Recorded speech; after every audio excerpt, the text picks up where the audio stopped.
Kia ora, I'm Yolanda and I'm just going to go over the resources that I pulled together to run Reading Discovery Club at my school. So Reading Discovery Club was a 9-week program. We ran it 5 days a week, 30 minutes every day, with a group of students who were at the very beginning stages of learning to read. So they didn't have any words they could read, couldn't spell any words, they weren't able to read a book by themselves, so they were really coming in at that very low level.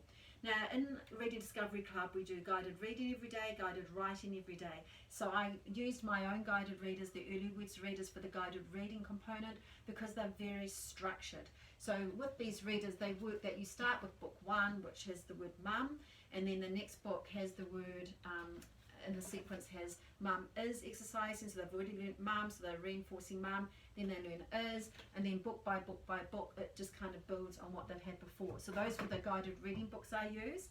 I taught them a word of the day every day, a high frequency word. It was the word that was going to appear in the book. So I teach the word first, then do the guided reading. So I needed to get together a box with copies of all the words that I'm going to teach in the program, with mum and is and that. So I have one card for each student, and then I have an extra card, and the extra card has a Velcro tag on the back for me to put on the word ladder. So I teach the word, everyone has to touch it, see it and say it, and then I rip off one of the existing words, pop that on, and then the children have to read it with when it's mixed with the other cards. And if you Velcro, it's quite handy because then you can change the order, which is handy. And once the students really have got the word, I then put the word over here. These are words we definitely know really well, and the words here are the words that we're working on. So once a word has automaticity, we move it over here. After the reading, we would then do our phonics. So the children are having phonics in their classroom, so I only have to spend 1 or 2 minutes on phonics just as a refresher. So when I was doing the alphabet with them, I used the letter mnemonic cards from my phonics scheme because they have the letter on one side and the mnemonic on the back, very handy.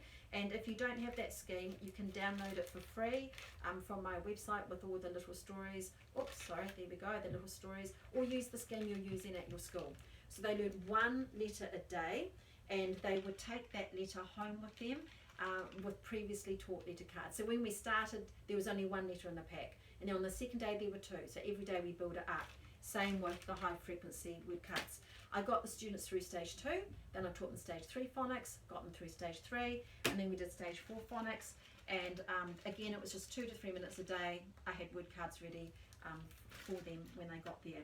Writing. I used a very basic writing exercise book. I didn't want anything fancy. I didn't want space to draw a picture. There's no time to draw a picture. And anyway, they're doing that in their classroom when they write a story. So I had to teach the absolute basics, such as no skipping pages, start at the top, work from left to right, return sweep, skip a line between lines. And that was something we did every day, and that became ingrained. Now, a lot of my students, well, actually all of my students, really struggled to come up with a sentence. So I made that quite structured. I would give them a story or a sentence starter. So I would say, right, today's story is we went to, and you can finish it knowing that I've already taught we and went and to, so they can use the ladder to help them, or their PW card. So the PW card is another of my resources with high frequency words on one side, letters on the back, sounds on the back, so students could sit there, and if it was a word they couldn't spell but they could read it, they could find it to help them copy it, or they could use the phonics side to help them sound it out. And we have these in the class, and this way it gets them used to using them.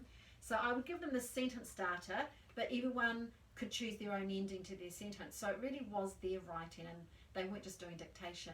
And what happened over time is that the students would start to come up with a structure themselves. And I would say, well, can you come up with your own sentence? So that was my way of getting them to a point where I didn't need to give them that structure. They could come up with it themselves. After we did that, we would end the lesson with a nursery rhyme. I downloaded the nursery rhyme posters from Twinkle. I put one on my wall, and we would point to the words. But I also had little mini versions to go in the browsing box. Now the browsing box is where I put in previously taught rhymes, plus any stories previously taught that they can read. And this is for children to browse if they've finished their work and the others haven't. They're not just sitting there twiddling their thumbs, they can reread a familiar book. And on Friday, they get to choose 2 books from the familiar box, the browsing box, and 2 nursery rhymes to take home to read at home. They really enjoy doing that. Other resources I needed, a good old pointer reading stick, so I can, when children are working, I can reach over and point to things and tap particular words that they may be working on, and I could use it here. I also have the PW card, a giant one on the wall here, and a giant one on the wall here, little punctuation. You can download that for free from my website. And I also had the characters from the stories on this on these posters here, because the children really love the characters, and that's a free download. So I had them up there so the children could get to know them and just get more excited about them. So those are the resources I put together to run Reading Discovery Club. It was very successful. I hope you find that useful.